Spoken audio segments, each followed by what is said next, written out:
I'm extremely proud to announce I have a new sponsor called Video AI. Video is an awesome tool that helps you create clips from your long form videos. All you need to do is upload your video, set your preferences, and then in a matter of minutes, Video AI will use its AI to break up your video into bite-sized portions, perfect for social media. I love it because it's customizable. So if I want to change the length of a clip, I can do that easily before exporting the clip directly to my social media page. Get started today with up to 75 minutes of free uploads a month.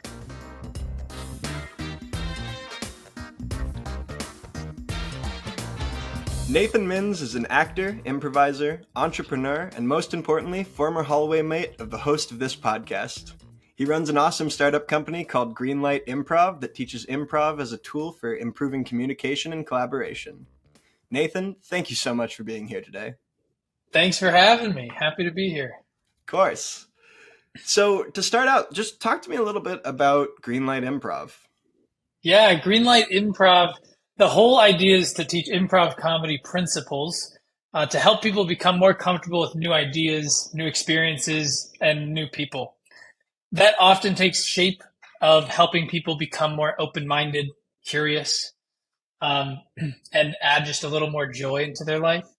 But essentially, how it all started is when we first met as hallway mates, I saw my very first improv show that year. That was 2016. And I saw this improv show. It had two improv groups. And I knew immediately improv was something I wanted to do myself. There's something about how their brains seem to work so fast together, creating something from nothing on stage. And honestly, it was probably also that they had friends that were like visible. Like they were, we're new to college and there's like this group where they're having fun on stage with their new friends. And I thought I want to be part of that. They had auditions a couple weeks later. I went out, auditioned. I was thinking, I did so well. I was laughing. They were laughing. Honestly, I was thinking, I blew everybody else out of the water. I mean, I'm just so good at this. later that night, I got a call from the two improv groups. Obviously, my congratulations call. And on that call, I found out I was the only person in the entire room that thought I did well. And so I didn't get into either improv group. But I learned a lot through that process of going through and auditioning. I knew I wanted to keep doing improv. So I took a step back. I was like, okay, how can I improve in this? Started taking classes, quite a lot of classes, actually. And it's an important note that at this point, the vast majority of the people in these improv groups had never taken a full improv class before. They were a lot like me. They stumbled into improv. The only difference was they happened to be really good at it. Okay. And I wasn't. So now I have training, and I'm like certified funny. I can go back in and go again and audition again as a trained improviser. Exact same thing happens. Still can't get in. In total, I auditioned 7 times before I got into these improv groups. But those 7 auditions, I realized 2 big things that led to the founding of Greenlight. The first being improv's a learnable skill. Many people see improv or they see stand-up too, and they think, I could never do that. That's just not me. And it's just not true. I mean, it's a nice thing to tell yourself when you don't want to put yourself out there and go try it. But it's something that is a learnable skill, being adaptable on stage and even adding humor into your life is something that is learnable. The other thing I realized is that as I improved on stage, I improved off stage too. As I became a better improviser, I became a better communicator, entrepreneur, even a better team member. I found pretty much everyone else I did improv with was experiencing the same thing. And I found a bunch of research to back up those claims too.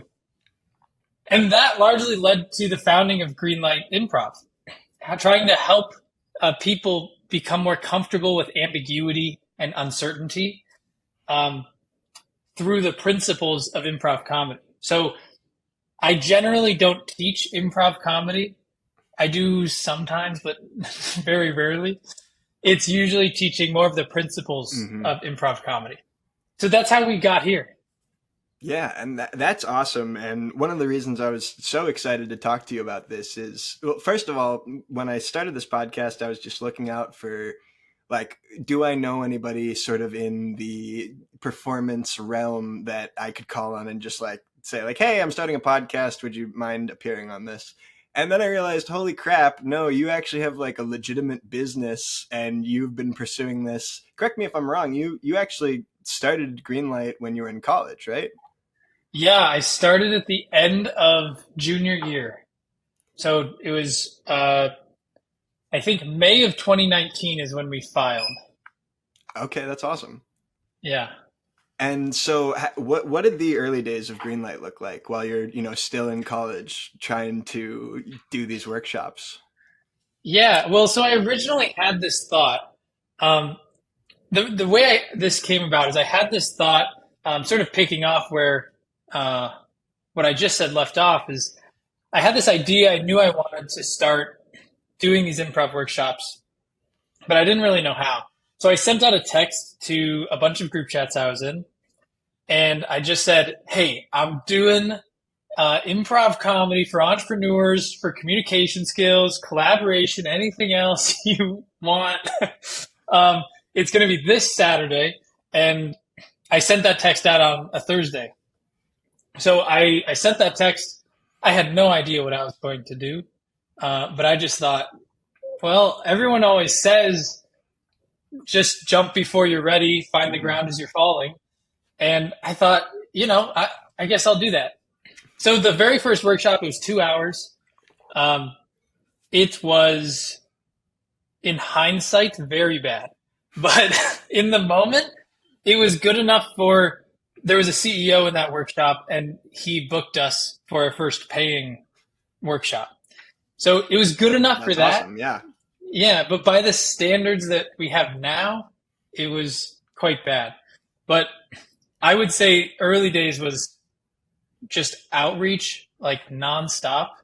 And I would say even if I could get someone on the phone, the success rate was probably single digits on when Yeah. I would even get them on the phone. Um, but yeah, it was a lot of just like trying to put myself out there and give people more reasons to say yes. Um, that and honestly take a little bit of a risk on us. Yeah, and that makes a lot of sense because I would understand at this point. You have testimonials. I could see how something like this would snowball because truthfully, it does make a ton of sense that teaching the principles of improv would just help in overall communication and collaboration. That's what improv is. Yeah. So I think that makes so much sense. But until you have those testimonials, the idea, like from an outsider's perspective, someone who has never done it, you're like, oh, we're going to go do improv games and you think it's going to help my company? Okay. Sounds good, you 21-year-old. Like, Yeah. Yeah. Usually people know if they know two things about improv, um, it's usually yes and they don't know what it means, but they've heard it. And then um, whose line is it anyway? That's the yes. other common one. People are often like sometimes they're very afraid that they're going to be called out in front of their whole company, put on the spot, made to look foolish. And I like to tell them, I'm not going to have you do improv in front of the group for two reasons. One, you're going to hate it, and that's Yeah. not going to that's not going to be fun for you. The other reason is that it's not going to be fun for anyone else watching. Uh, jumping on stage and someone saying your word is potato, Hmm. like that, it takes a little bit to get to the point where that isn't a terrifying thought. Yeah. Or terrible. Yeah. So we sort of need like we need to do a little work before we get to that point, and that's very much not the point of my workshops. Hmm. And if people want that, then there are a lot of great improv classes where they can learn the performance side. Absolutely. Yeah. Yeah, I mean, you took that route yourself, which is it's awesome to me that you saw improv and you were like, "Oh, I really want to do that." Because, coming back to Who's Line, I saw Who's Line for the first time when I was maybe 15, and I immediately fell in love with it, thought it was the funniest thing I'd ever seen, and knew immediately I was never going to try it. Because I was just like, nope, my brain does not work like that.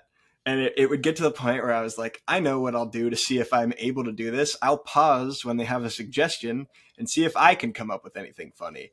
And turns out, sitting alone in my room with no training as a 15-year-old, I was not very good at it. And I made the entire decision that I followed throughout college to never, approach any of those classes, never try a comedy class, based on that one test run, as a teenager. So it's Yeah. really impressive to me, not only that you saw it and decided I want to try that, but after, I mean, not just one failed audition, but let's say that fourth or fifth failed audition, what's keeping you going at that point? I thought that it was just a lot of fun. I They say this thing in acting and more what we could call traditional acting, like theater, commercials, film, TV, uh, that you're going to have a pretty low hit rate when you audition for all that stuff. And so one option is to say, I auditioned. This is going to change my life. If I don't get it, my life's over. And it's quite sad. That's one Yeah, option yeah, that absolutely. that a lot of people land in. The other option is, okay, I'm an actor. There aren't that many opportunities for most people to act. Most professional actors, I would say, don't act most days in like a big production. Mm-hmm. So you can view every audition as a chance to perform. And whether or not you get the part, it was a great chance to perform Yeah. and hopefully have some fun. So I just viewed those auditions as like, I get to do improv with people, have fun. And I mean, yeah, at some points, I always wanted to get in, but I would say I always just viewed it as like a fun thing to do. It is also a chance to get into the group, but it was just like more pursuing joy than Yeah. just getting into the group. Yeah, and that's what stand up has been in a big way for me. I'm in Columbus still. Most of the people that I was really close with, especially towards when the pandemic hit, um, a lot of those people are at different ends of the country now. A lot of that tighter knit group of people that I hung out with a lot are everywhere all the time. So I'm like, okay, what can I do in Columbus to try and meet people? Meeting people as an adult is scary. So, one of the things that's been so cool about this podcast is I'm talking to people who are like, people who've experienced starting in one comedy scene and going to the next, or, someone moved from the person I spoke to yesterday, moved from India to the UK, and then within a year started doing comedy there, which is so interesting to me because it's like different cultural senses of humor there, but she learned to adapt for that. For me, it was so cool to hear how accepting all of those different groups of people have been of the newcomers and how excited those people are to see newcomers. Yeah. Yeah. I would say all of the arts, or most of the arts that I've been in, are quite accepting to new people. And as you know, you go to open mics and said in a very kind way, everyone's not nailing it each time. But you can watch those people and think, this is where they're at today, at least with this material. And as long as they keep coming through and keep working at it, you can see the progression and appreciate that progression, even if, as you said on that podcast that you said you recorded yesterday, you can't compare yourself to like the John Mulaney's, Mm-hmm. but you compare yourself to those around you, or compare yourself to yourself, but you can be in the community of those that are right around you. Yeah. And speaking of comparing yourself to yourself, I feel like improv is a little bit elusive when it comes to like understanding how good you are. Were you able to recognize the improvement in yourself, from audition to audition, or was it sort of just like the others had to validate that? I I believe the time that there was a moment that I thought, I think I might not be too bad at this.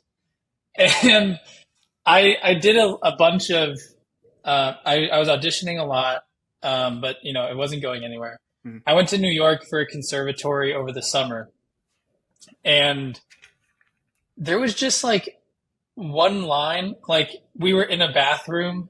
We did like 5 lines, and we were in a bathroom, and then they said, "Okay, we're gonna move forward like a year or move forward in time, and just do it again." And it was something stupid.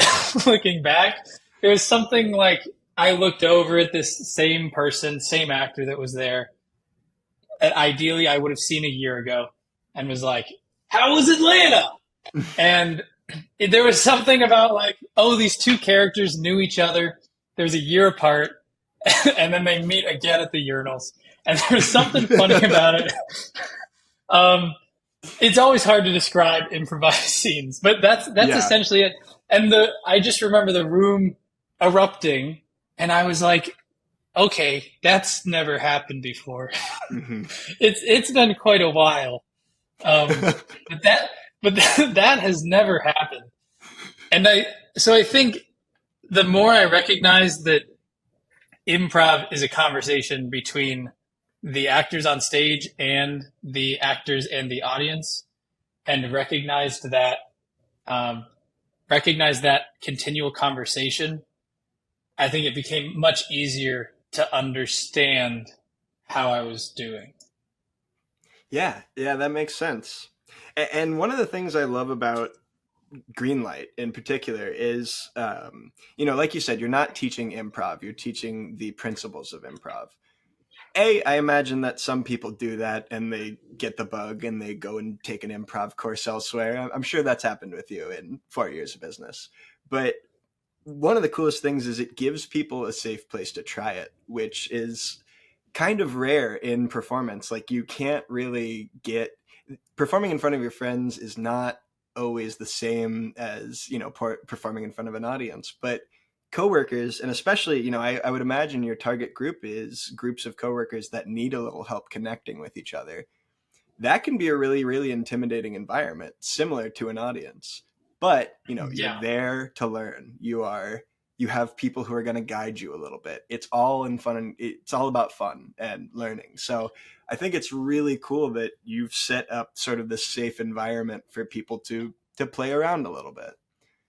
Yeah, and actually one thing that you mentioned that's interesting, I personally feel that me doing improv, doing a workshop, doing a keynote, anything in front of a group of a couple hundred strangers is fine. Like Mhm. there's definitely pressure on you when you're doing it, but it's you understand the kind of pressure before you go in. I find that if there's someone that I very much care about on a personal level, and I know them, that adds another level uh, of like, I don't think stress is the right word, Mhm. but it adds another level of like, I need to think through this. And so the reason I bring that up is that when these people are uh, they're doing improv with their coworkers, they're usually in that second scenario where they know each other. They probably work very hard to make themselves have a certain persona at work. Mhm. Yeah. And it can be quite hard to get them to open up and bring their full selves into work. That, for example, axe throwing, it's great, Mhm. but there isn't as much of that facilitated breaking down of barriers that we can do in improv. It's honestly like it's a healthier social lubricant. It's Yeah. I had a work environment where towards the end of the day they just put out White Claws, and people became friends through that. You know, when you're a little, when you lower your inhibitions a little bit, it's easier to make friends, and I think that's one of the things that you guys are accomplishing. I think part of that, part of the silliness of improv is incredibly important to the success of what you're doing, because once you've seen your coworker be silly, they have that side. There's someone you can maybe make a joke with. There, you're comfortable sharing a little more about yourself with. One of the comedians I spoke to about a few weeks ago at this point, Sean Dolan, he is a marketer by trade, and he never really has any intention to make stand-up comedy his full-time job. He loves his marketing job, but he has invited clients to go see him do an open mic, and he says he's won clients that way because they're like, oh, this is a guy I could have a beer with, or this is a guy who's not afraid to be silly and show that vulnerable side of himself. So you're doing that in sort of like an all at once, like everybody. One of the reviews on your website I saw is within 5 minutes everyone's laughing, and that makes Yeah. so much sense to me. Like, you get them to drop those boundaries, and after that, whatever you teach them is just icing. Yeah. It is interesting to see people when they walk into the room. Very, very often, the groups can be different. The groups are either groups that have never met each other, but they're going to be together for the next week, 2 months, 4 years. um, we have those groups, and then we have the groups that they they've been working together for sometimes 30 years. Wow. And yeah, and so in that workshop, and others like it, I remember going around the room and saying, how long have you worked here? Just as we were eating before the workshop, they're like, I've been here 31 years. I've been here 35 years. It's like, this is incredible. Wow. but, but to see the groups before when they walk in and then when they leave, that transformation is very helpful, because as a full-time speaker trainer, sometimes I get to see the full impact of the programs, like through coaching. I do presentation coaching, but very often it is only when I'm doing a workshop. So maybe I do multiple workshops, but I'm still not seeing them all in their work context day to day. But being able to see them when they walk in the room and when they leave, it's like, I had a hand in that. That's pretty sweet. And honestly, incredible that, you just said you're taking relationships that have been cemented over the last 30 plus years and immediately breaking down those barriers in the course of a day and helping them to have a different relationship. That Yeah. feels like, it feels like what could accomplish that other than something as silly as improv? Yeah.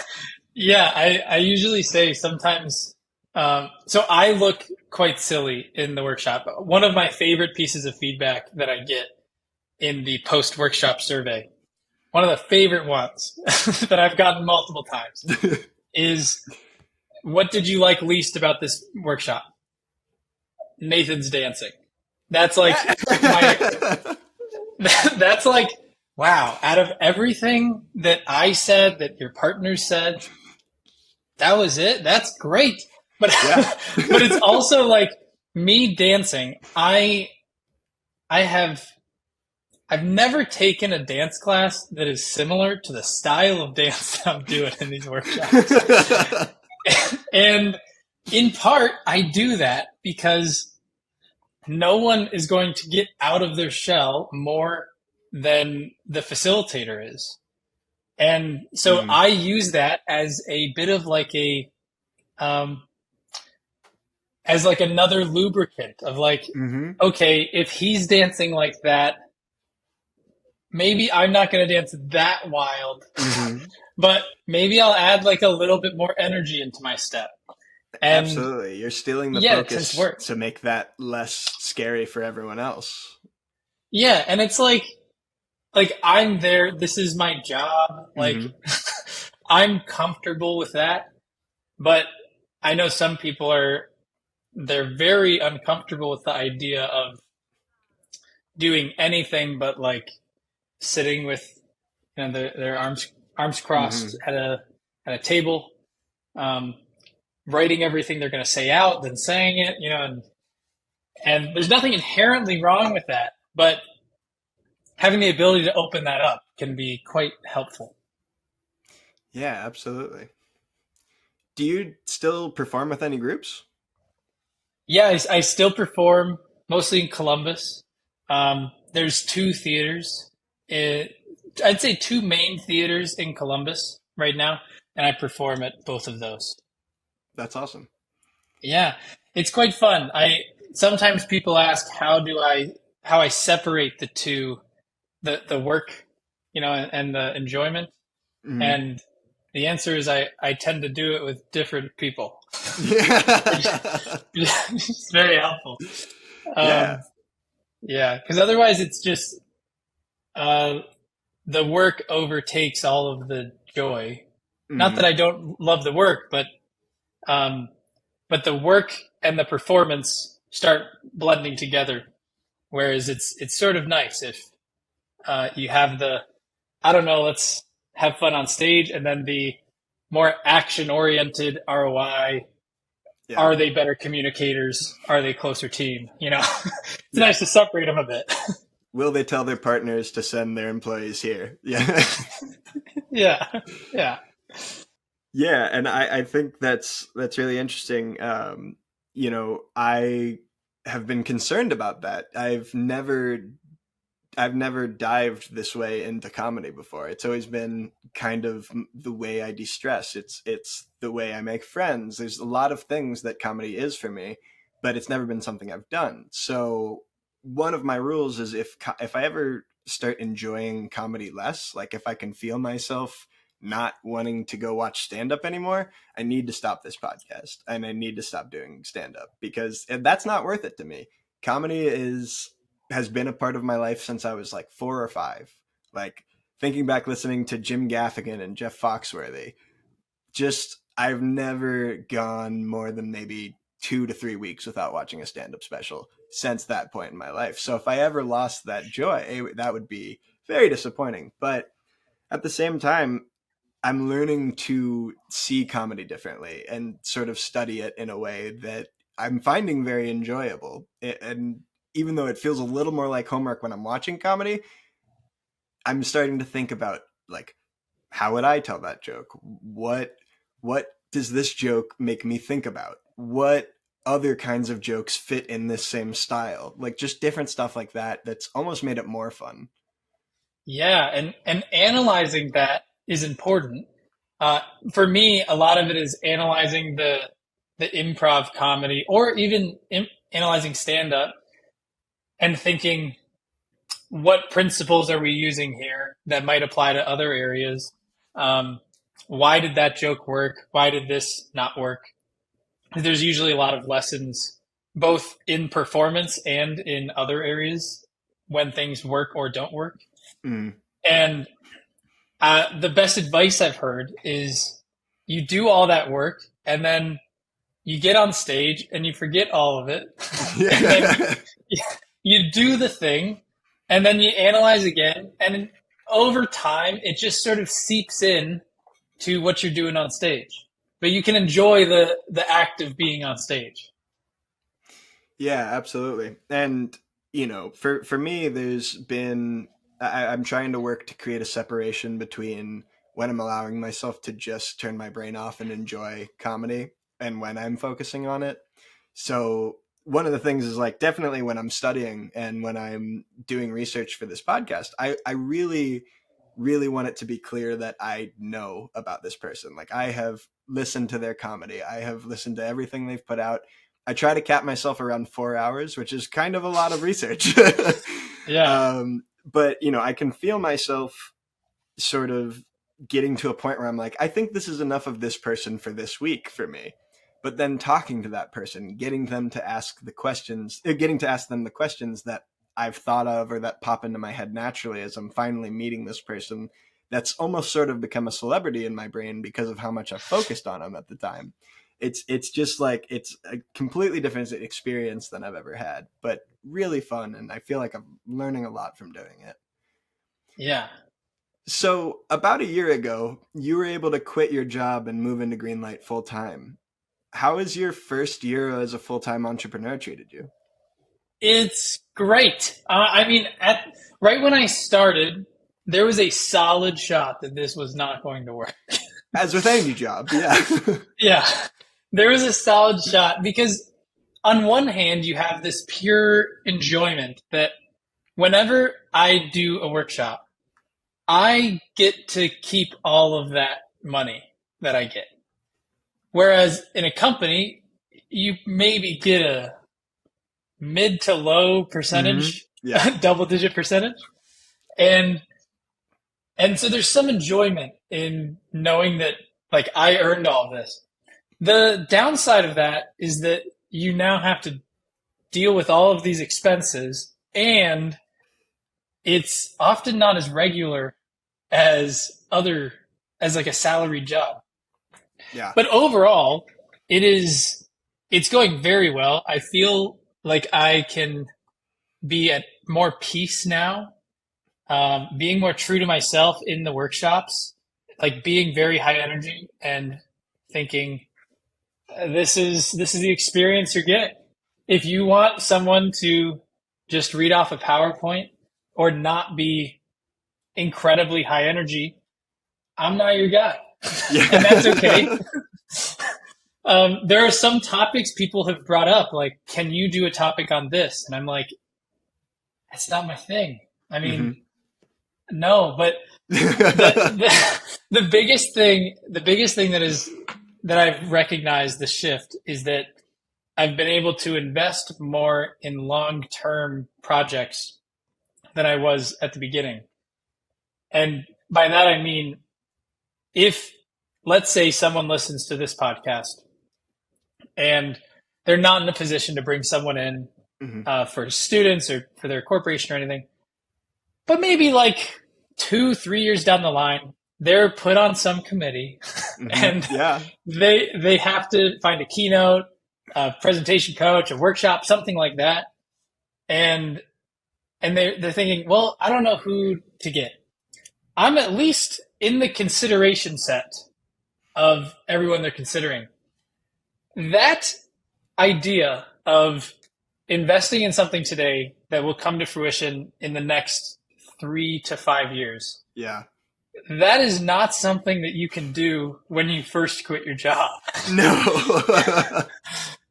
When you first quit your job, it's like, okay, this month rent is this much. Yeah. I need to make at least that much. And that's sort of the mentality of like, you're constantly thinking through expenses, revenue, everything, but you see expenses as expenses and not investments because you don't have the luxury of seeing them as investments yet. But I've been able to see that over the last year, and it's been exciting to be able to invest in the bigger projects that I want to do.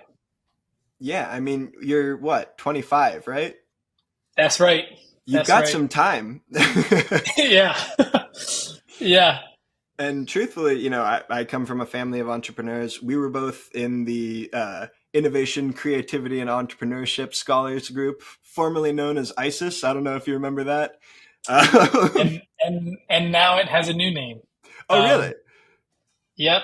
It is now E&I Scholars. Just entrepreneurship and innovation. Yeah. Okay. So no more creativity. Nope. At least not in the name. But it's so difficult, especially that first year where you're putting everything into that business and it's becoming your livelihood.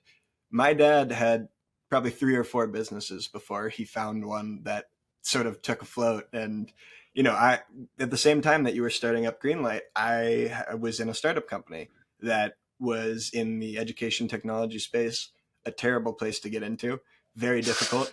But we spent a year and in 3 months building out this company. I came in like the second year of the company.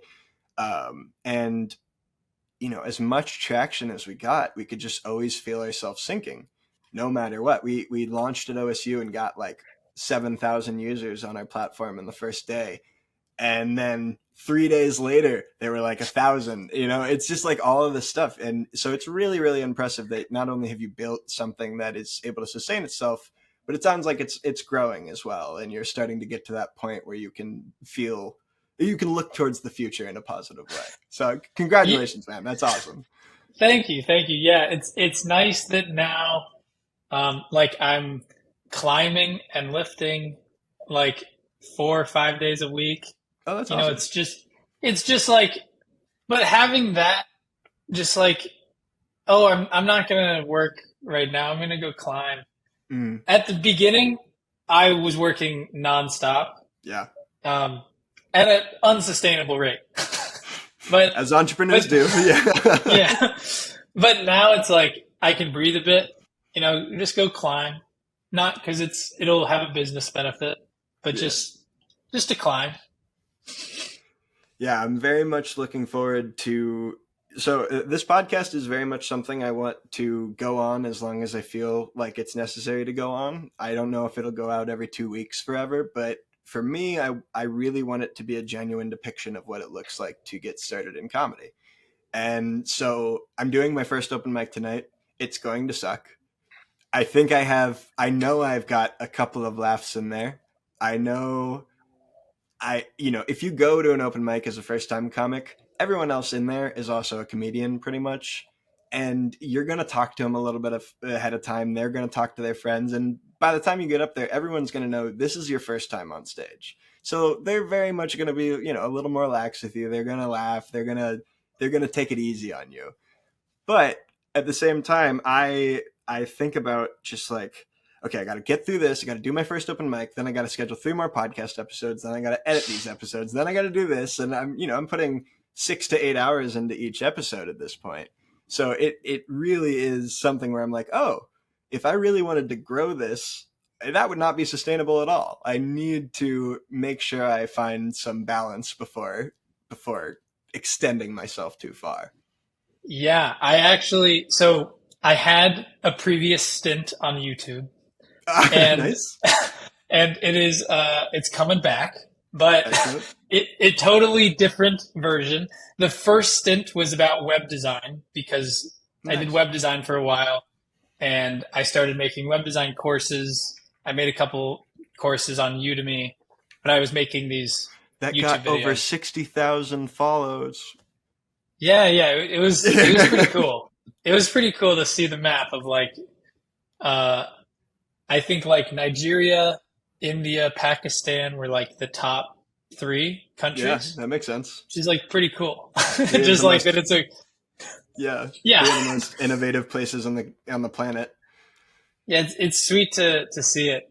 But I did those videos, and the way I got around the stress of knowing that this content cycle is just nonstop and it'll never end.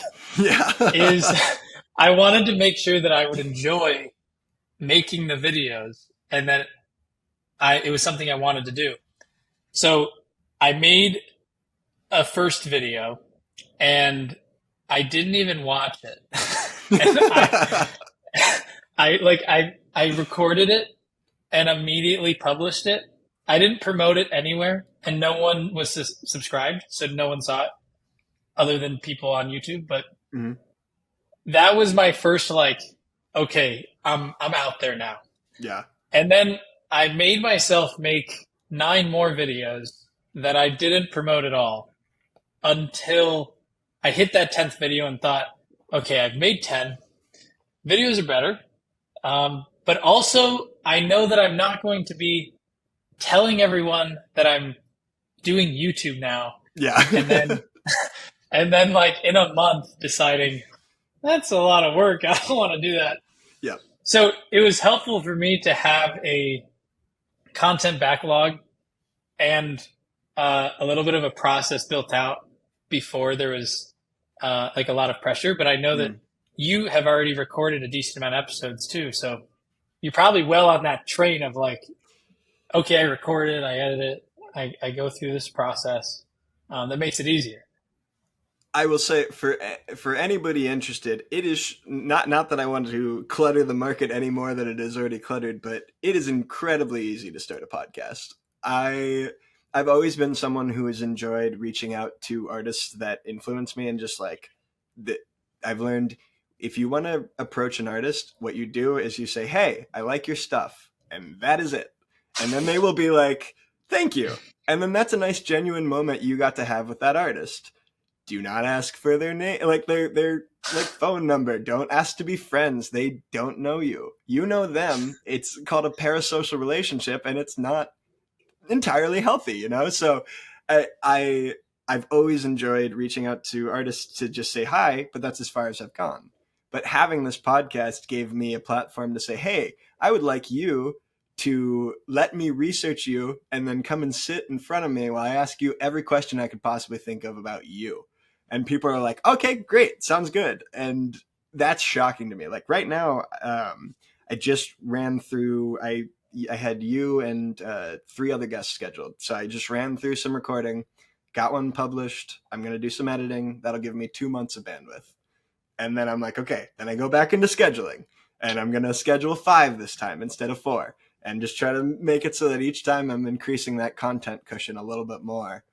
But honestly, for me, like, one of the things I think is most interesting is the idea of producing your own type of show. We're obviously both very entrepreneurial people who can't stand to not be creating a new project because the old one has already started. So one of the things I think would be really interesting to do, we have OSU, you know, right in the center of Columbus. There's a million different improv groups, comedy groups within OSU. I have access to a music venue right up the street. And what I would really, really like to do is get a show going where it pins the different comedy groups of OSU against each other in sort of like an improv game type of thing. And I really, really want it to be like made of teams where it's a Columbus comic, a member of an OSU improv group, a member of an OSU comedy group, and then an audience member.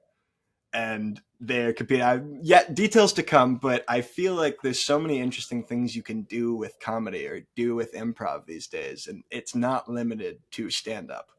Yeah, and if we think about the lean startup model, Yeah, build something, measure its result, learn from it.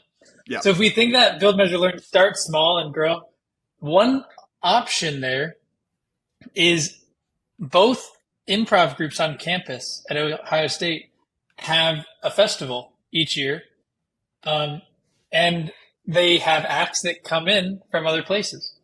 Usually, both improv groups perform at each mm-hmm. other's conference, but that could even be something that could be done at one of the things that Yeah, they already set up. They organize. People are there. You'll get yeah, probably like over 100 people that are in the audience. But that's a cool idea. Yeah. yeah. And you know, it's comedy, and really, you know, business in general is about networking. It's about making connections, and the fact that I've already made a connection who is like, "Hey, yeah, if you're interested in producing a comedy show, just write me an email. I'll tell you what I did."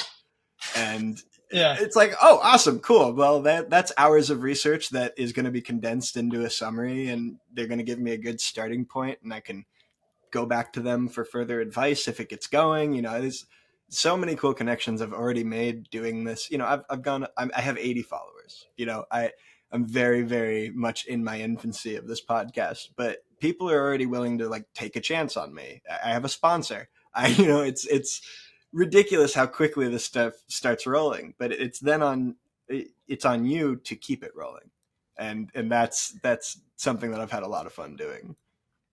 Yeah. And I think one of the big benefits you have is that you say 80 followers like it's nothing, but you have 80 followers. Like Yeah. there are so many people that probably reach out to these people that say, I'm thinking about starting a podcast. I haven't done anything that's in pursuit of starting a podcast. but I would like to pick your brain about it. And if you put you up against that person, you are a very attractive person to talk to, Yeah. obviously, because it's like, oh, this person is actually working towards it, Mhm. um, and it's exciting to be at the start of something like that. Absolutely. And really the thing that pushed me into doing it was as a joke. When I have an idea, the first thing I do is get all of the social media accounts for it because that's just how my brain works. So I now I got to this point where I set up an email and an Instagram, and I just was like, okay, I'm gonna pick the first 8 comedians I see. I'm gonna reach out to them, tell them the idea for the podcast, not ask them for advice, just ask them to be on the podcast right away. 5 of the 8 people said yes. And I was just like, what is happening? So I guess I have to do a podcast now. And what's crazy is of those 5 people, it took me about a month to actually go ahead with starting the podcast. And then, I kind of lost connection with a few of those people. I was obviously able to get different connections, but of those 5 people who said yes, I just interviewed the first of them 2 days ago. So, it's just been about kind of chasing these contacts and being professionally persistent, but not annoying, and just showing them a good time when you do have their attention. That's been the focus for me, is like, if they go tell their friends they were on a podcast and they were like, oh, how was it? I want them to say it was fun. I want them to have enjoyed it, not be like, oh yeah, don't do that. If he reaches out to you, do not do that podcast. So, and luckily I will say I have had luck with at least making it a fun environment for people. So I'm very proud of that fact. Yeah, I'm having a blast. I'm so glad, man. Yeah, And it's great to catch up with you. yeah. All right. So on top of your successful business, you've also been pursuing acting. We also have all these other projects, obviously. But when did you get the acting bug? So I started acting. I acted I don't know. The first time was in sixth grade, and then I think I was embarrassed and I didn't do it again until until I was, I think, 16 or 17, and I started doing different plays in high school. And when I was in high school, I think that's where it first started that I could like investigate a character.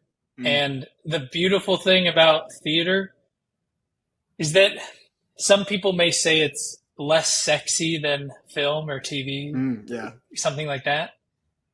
And I understand where for they're sure. coming Yeah, from with yeah. that. At the beginning, though, theater gives you an opportunity to investigate and be with a character for sometimes months at a time, where more like commercial, anything with a camera, it's like, this is really, really expensive. Like Yeah. you show up, we do a couple takes, we move on. Um, if you want to change it, maybe, but like Yeah. there's, it's a tough sell. Um, so yeah, it's very helpful to do the theater, and I started when I was around 16 for real. That makes sense. Yeah, I kind of had a similar start where I was put into acting camps when I was like 8, and I loved it. I actually did it for like 5 years in a row, and then you hit middle school, and then people are like, "You act? How? You're lame," and you're like, "Okay, I'm never acting again." And so Like and you're then right. yeah, yes, you are correct. I guess I just won't enjoy that anymore. But Yeah. and then what it took for me to get back into it was I had a very middle school relationship with this girl, and it turned out a big part of her dating me was to get me to fill in for Oberon for Midsummer Night's Dream, because their Oberon had left with a month left before the show, and that is the character with the third most lines in the play. So they were like, "Hey, would you be willing to fill in for a character?" And I was like, "Oh yeah, sure." I signed up, I did all this stuff, and they're like, "Okay, so we tricked you. You have to learn like 40 pages of dialogue, and it's gonna be in the next 3 weeks, and you have to have it ready. And I was like, oh, okay. And I loved it. And what was so fun about that was because I was put into such a weird position, people would be like, come over, we'll run lines. Like, so I was just like being touted around to all these different things, and they're like, Adam, practice your fucking lines, and then we're gonna go have fun. And so for me, like, I re-fell in love with it then. I stayed with it all through high school and actually became the director of my program in my senior year. But, you know, then same thing, go to college, and you're like, well, what can I do with acting? Am I going to get into the acting group? That seems like a lot of work. Am I going to do some YouTube stuff? And someone hears you someone overhears you say YouTube, and they're like, you're doing YouTube? And again, you're just like, okay, well, I guess I don't enjoy that anymore. It's been fun to sort of stumble into what I'm really finding myself enjoying. Yeah, and I don't know if this is just me, but like Mr. Beast, for example, biggest YouTuber out there. Mm-hmm. That's like a pretty admirable job to me. Like it's sweet. He's like a celebrity. That's very cool. And I think of other people that are like that. Mm-hmm. Even some like really funny TikTok people, or on YouTube, any of those sites.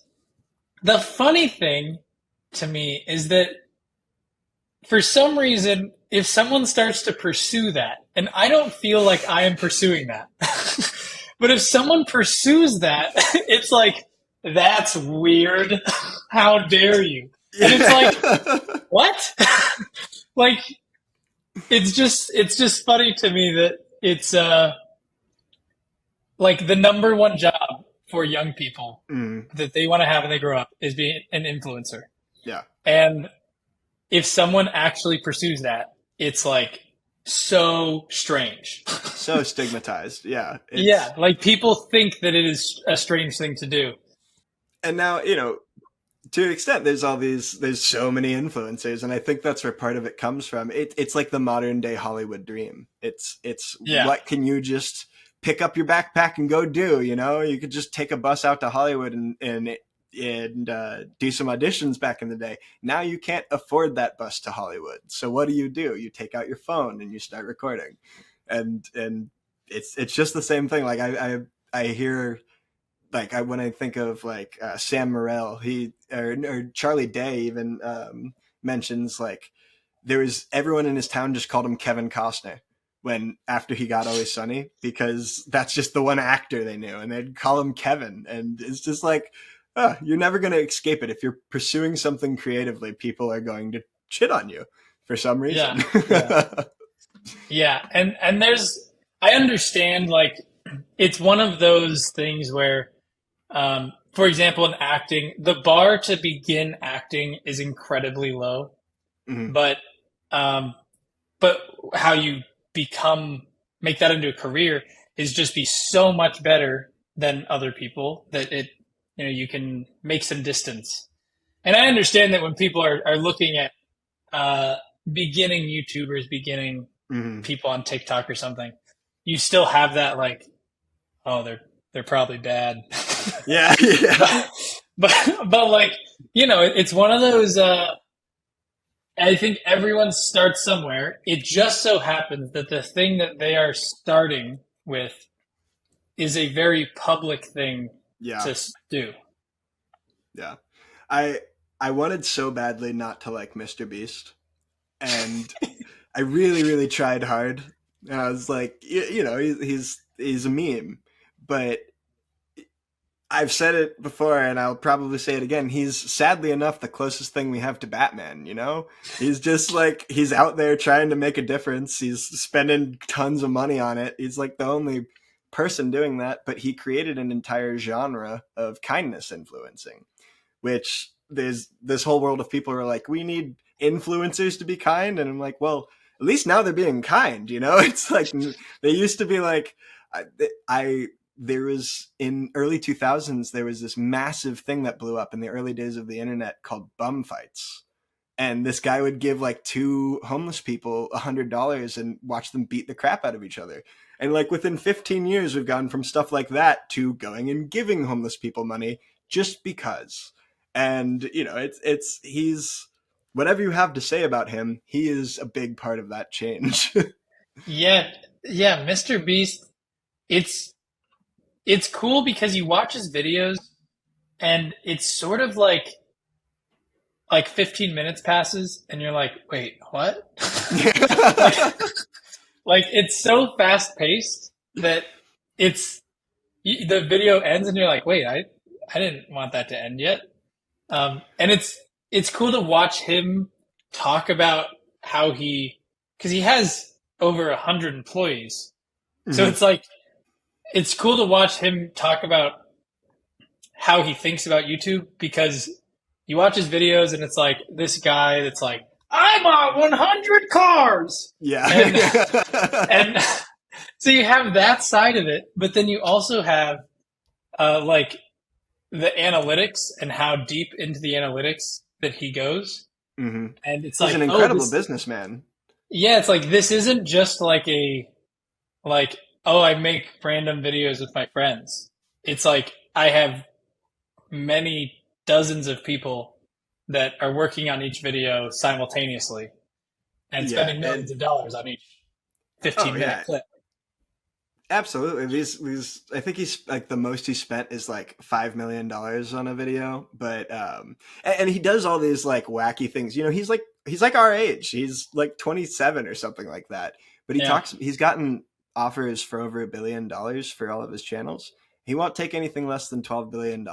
Like he he knows his worth. He has built a life for this community of people, and he's like, I can't imagine that my candy bar brand is going to be worth anything less than $2 billion within the next 5 years. And it's just like, wow, this is a 27-year-old just declaring that, and he just knows, and he's probably right.